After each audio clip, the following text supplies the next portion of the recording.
This past Tuesday, students attending St. Mary's High School in Westfield gathered with their parents in the gym to hear the latest plans involving the future of the 100-year-old school. Steve Kiltonic attended the meeting, and he has more.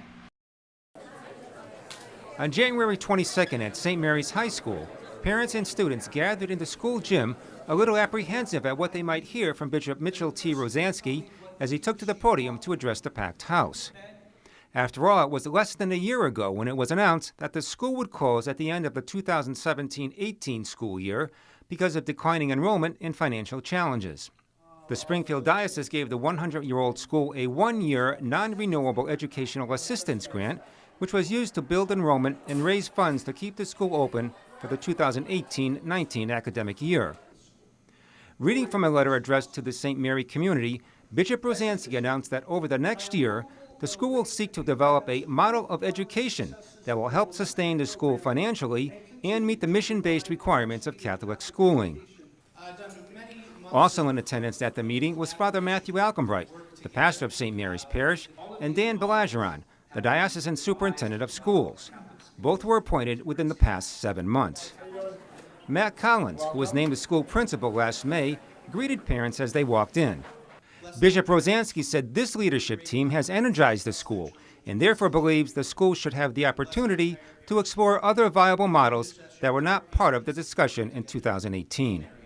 I think there's many complex issues that face St. Mary's High School, and new leadership here, both at the parish and at the high school and at the diocesan level with our new superintendent, has helped us to look at this situation and say, okay, we have challenges, but there's also resolutions that we can work toward.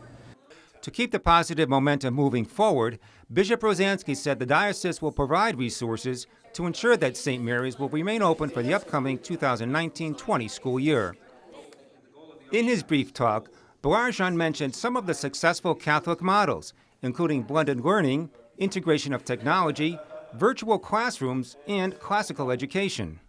All of these models have been devised and developed at Catholic schools to protect the Catholic school, to allow it to be able to serve the population of high school students that are in the particular area. Belageron assured families that during the year-long process, the diocese and the Office of Catholic Schools will provide the resources, support, direction, and some analysis so that St. Mary's and the school board will have everything at its disposal to make an informed decision going forward. I think that this is an important time to really earnestly begin this process so that we can have some options and look at what is a model of Catholic education that can be sustainable and affordable and allow the school to thrive. Father Alcombright hopes that when a new model is chosen, whatever that model may be, St. Mary's niche in the educational marketplace will help recruit new students as well as hold on to existing students. It's an exciting time, but it's a lot of work ahead of us. It's not a simple announcement that we're open and that's it. It's a time for us to kind of roll up our sleeves and to develop and look at and assess what we are doing here, what we want to do here, and how we can sustainably do that for the foreseeable future. St. Mary's expects to exceed last year's incoming freshman class enrollment now that the bishop has made this announcement. For Real to Real, I'm Steve Kiltonic.